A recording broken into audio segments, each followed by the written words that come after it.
Então, para doador de órgãos, a pessoa tem que estar em morte cefálica. Para doador de córneas, né, no caso que é um tecido, ele tem que estar em parada cardiorrespiratória. Então, uma morte violenta, um acidente, pode se tornar doador de córnea, não de órgãos. De órgãos, o paciente tem que estar em morte encefálica. O que é morte encefálica? A morte encefálica é diferente do coma. O coma é uma situação reversível. A morte encefálica é irreversível. A morte encefálica é quando o cérebro está morto.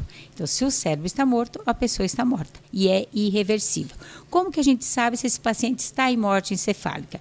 Pelo Conselho Federal de Medicina, nós temos que fazer 2 testes clínicos, um teste de apneia e ainda um teste gráfico. Ou seja, são 4 exames, né, 2 exames clínicos, que um deles inclui o teste de apneia e o exame gráfico para fechar o diagnóstico. E esses exames, eles são feitos por 2 médicos diferentes. Médicos treinados e capacitados dentro dos protocolos do Conselho Federal de Medicina.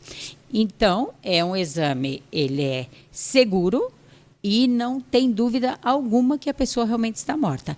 Fica difícil para a família, muitas vezes, aceitar, porque o paciente está ali numa UTI, né? Então o coração está batendo, né? A pessoa está assim, quente, o sangue circulando, mas a pessoa está morta, por conta dos exames que foram feitos, diagnosticada, é um diagnóstico. A morte encefálica é um diagnóstico. Isso é muito importante a gente ressaltar para quem está nos assistindo, porque sempre tem essa dúvida, né? A pessoa está num momento de muito estresse, de um luto gigantesco, a gente sabe como isso funciona, e ela está olhando ali na mesa e a pessoa, como você falou, está quente, o coração está batendo. Exatamente. Então está viva, mas Sim. é isso que a gente precisa entender, que não é bem assim que funciona. Os médicos tomam muito cuidado para declarar essa morte cerebral, que realmente fazem vários testes, como ela falou, são médicos diferentes que fazem esses testes, para comprovar que sim, essa pessoa já foi e ela vai poder salvar muita vida fazendo essa doação, não é assim?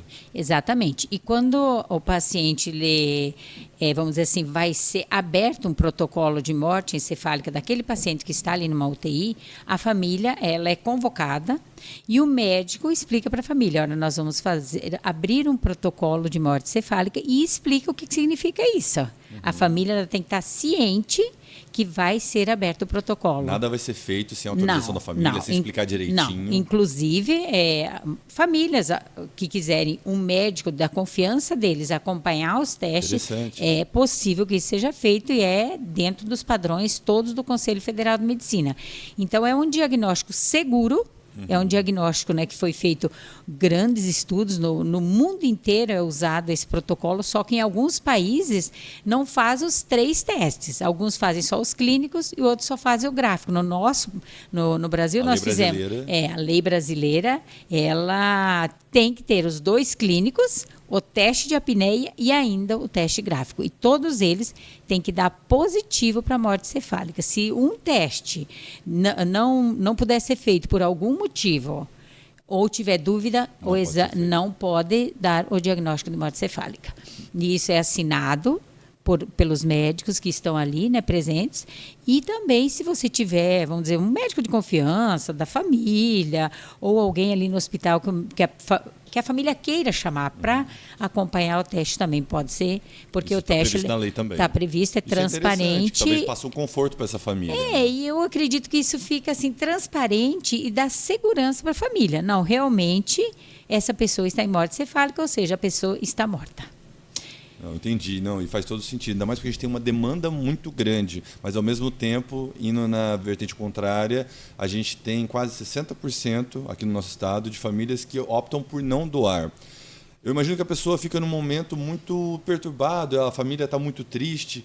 Qual que seria o caminho para tomar a decisão certa? Já deixar isso em vida? Tem como eu protocolar isso de alguma maneira? Qual que seria o melhor caminho? Então, no Brasil, a lei é do consentimento familiar. Existia a lei que era presumida, aquela que você colocava na identidade, que você era um doador, ou que você deixava um documento e aquilo valia. Sim. Só que essa lei, ao invés de aumentar a doação, diminuiu, porque todo mundo ficou com medo de colocar na identidade que era doador, passaram a colocar não doador. E aí, de vez da doação aumentar, ela diminuiu. Então, hoje, a lei é do consentimento familiar. Quem que pode doar? Quem pode assinar o termo de doação? Familiar até segundo grau, cônjuge, companheiro ou companheira. Essas são as pessoas que autorizam a doação mediante duas testemunhas. Duas testemunhas que estão ali no ato que você vai fazer a entrevista familiar e dar o direito da família a autorizar a doação. Então é um protocolo muito sério, tem muitas sério, muito sério. Ele é transparente, isso tudo é feito, não tem nada, não, o documento não pode ser visto, tudo pode ser visto, a família pode acompanhar, esses documentos eles ficam guardados, a família tem direito a olhar, isso não tem nada aquela coisa, não vou, não, é tudo muito transparente. E aí o que acontece? Hoje nós temos aqui no nosso estado uma negativa que ela gira em torno de 60%. O que significa 60%? De 10 famílias que são entrevistadas, somente 4 dizem sim e 6 dizem não. É bastante. É muita gente, é muita gente. Mas por que elas dizem não? A maioria delas dizem não, por quê? Nunca falou sobre isso, não sei a vontade do meu filho, do meu marido, seja lá quem for da família, desconheço, prefiro dizer não. Né? Exatamente, prefiro dizer não. Muitos alegam também demora na entrega do corpo. Realmente, você tendo uma doação, ela não aconteceu agora, logo o corpo será entregue. Não, existe todo um protocolo, um processo que tem que ser obedecido e seguido. Tem mais ou menos um tempo até liberar o corpo? Olha, assim, depende da situação e depende da quantidade de órgãos que serão captados. Quantos mais órgãos captados, mais tempo leva. E também mais vidas a gente salva. Exatamente, falou tudo.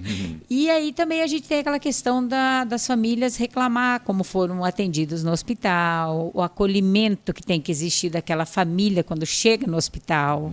Você chega no hospital com uma pessoa que sofreu um acidente, por exemplo. Aí você não tem informação daquela pessoa, você está desesperado, ninguém vai lá te dar um apoio, mas depois, quando é hora de pedir o órgão, às vezes a pessoa vai lá e acolhe essa família. Aí você vai receber um não mesmo. Entendi. Então, o acolhimento familiar, ele é extremamente importante para qualquer coisa, né?